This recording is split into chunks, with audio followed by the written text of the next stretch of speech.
England, a time of extreme political and religious upheaval.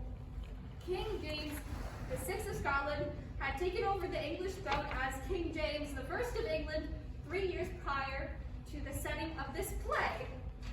And let's just say, a lot of people weren't happy about that. You know, a Scotsman on the English throne didn't like it.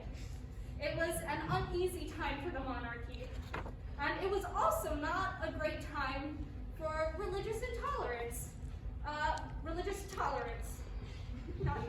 It was intolerance. Especially if you were Catholic. It was a time when having even a rosary in your possession could get you marked as a traitor and beheaded for public amusement. England was a violent place, and London was the mecca of that destruction. It was a time when a newcomer coming into England would not only be struck as they crossed the London Bridge with the beauty of the architecture, but also they would see a field of severed heads on pikes. So yeah, wasn't a great time. But the theater was separate from all of that. And here, within the walls of the Globe Theater, Shakespeare and his company were safe. Okay, that's a history lesson. And the prior action, Shakespeare, referred to in this play as Shag, played by Christian Tuffy, has just had a meeting with Sir Robert Cecil, 1st Earl of Salisbury and right-hand man of the king. Cecil informed Shag that he is to write a commission for the king. Shag, not too happy with it, rejects, tries to reject it, and then gets forced to accept it. And so yeah, now let's watch as Shakespeare's men rehearse one of his newest works in this scene from Equivocation by Cain.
This is where we always get off track.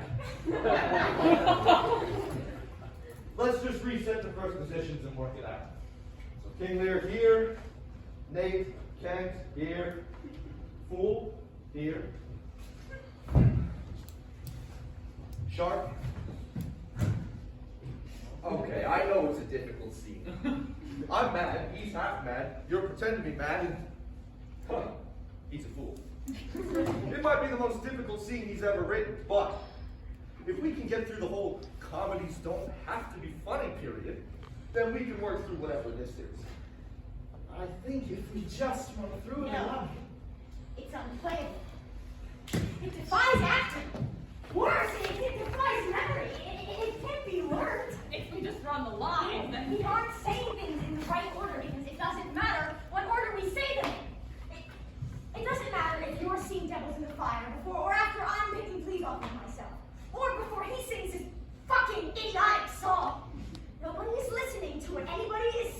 It's how people speak to one No! another. It's not how people speak to one another. You don't know how people speak to one another? He says, let's go again. I say, no, we won't. You say, give it another try. One thing flows from the next, and that is how people speak to one another. I quit. I'm selling my share and moving on. What? Don't rise to it, Richard. There is an actor in the city can't afford to buy it. Well, then I'll break it to bits and sell it Oh, you pieces. little shit. You know what the trouble is? It almost doesn't matter which line comes next. No one is listening to anybody. Is that a problem for you? Point taken. You know, as long as we're stopped, am I supposed to be funny? As long as we're stopped, does he look like a king to you? Do I look like a nobleman to anybody? He has me running around naked half the time.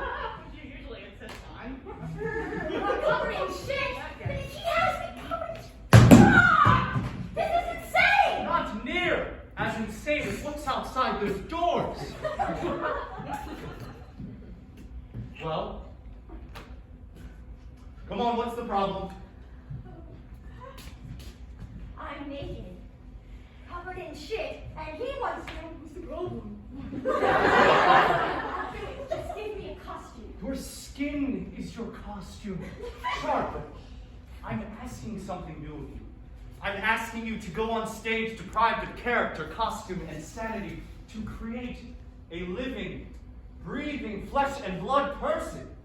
Any bitch with her legs open can make a living, breathing, flesh and blood person. Where's the art in that? If you want me to play a knight, give me a sword. Armor won't make you noble.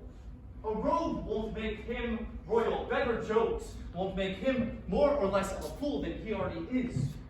You already contain everything that's noble, foolish, royal. Have the courage to be what you already are, the thing itself. Which is Human. human. I live for the day when an actor can walk on stage, stand stock still, and have an audience applaud in sheer wonder that in spite of plague, politics, and foolishness of this age, this thing has managed to stay alive. Just stand there? That's what you want us to do?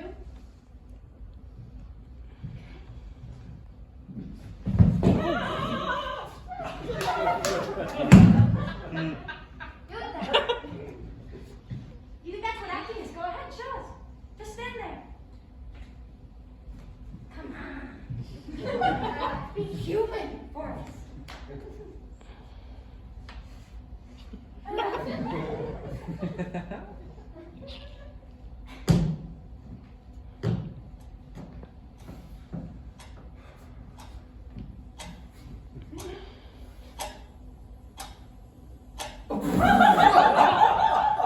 Not so easy, is it? You've got no respect for acting. I was an actor, and a good one before you were born. Wasn't I, Richard?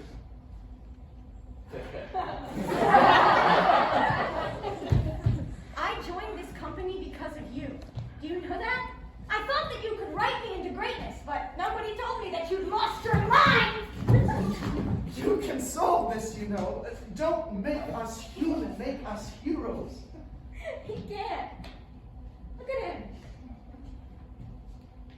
He's over. He doesn't have a hero left in him. Oh, that's what this is about. I'm over. Is that what you think? The king doesn't think so. We have a commission for me, and only me, to write. Winter. A cold November, a group of young men, gentlemen, religious fanatics of the old faith. They contrive to dig a tunnel under a building. They pack it with gunpowder with the purpose of blowing up the building. And not just any building, Parliament. Not just the building, but with it, his and her sacred majesties, their children, and the entire court. The powder plot? They want us. A letter arrives. An anonymous letter. The king, guided by divine providence, interprets its cryptic message, undoes the plot, and thus saves the country, the court, and his own royal ass. God save the king! Amen! Oh, current events on stage. Always been forbidden. Well, current events with witches are now compulsory, so says Sir Robert Cecil. Everybody's gonna want to see this. We'll be rich. There is a problem. No. Don't give it to him the right. Don't let him ruin it. This is modern history on the stage. Give it to Fletcher to write. Give it to...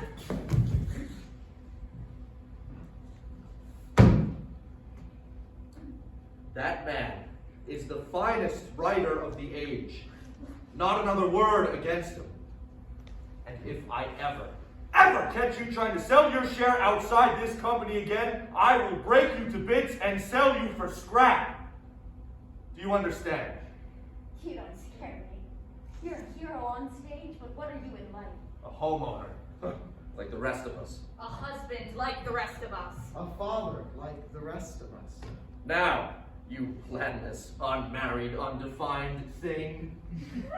What are you? Lock up the scripts. Now, what's the problem? It can't be done. You know, I don't need any trouble from you either. You'll do what you're assigned.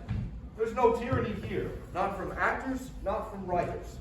What we say or vote goes. Without that, we are not who we are. Now, those in favor of writing the powder plot. I. Aye. Nay. Nay! I think Fletcher should write it. I'm sorry, Will, but you're the man for the job. I can't write this play, but neither can Fletcher. It can't be written. Enough! I will be the judge of what can and cannot be done. Gentlemen, please! No food on the script.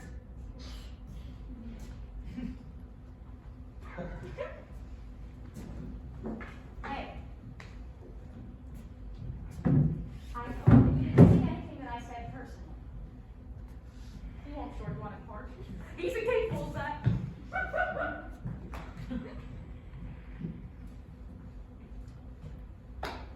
Break a pen, Will.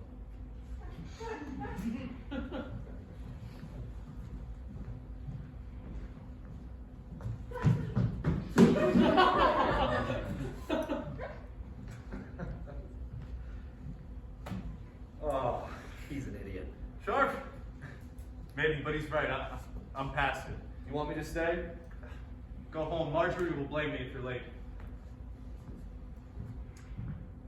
Richard, this is dangerous.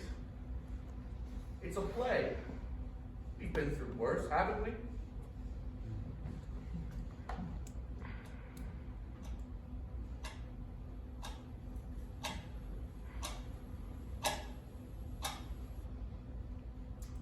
No?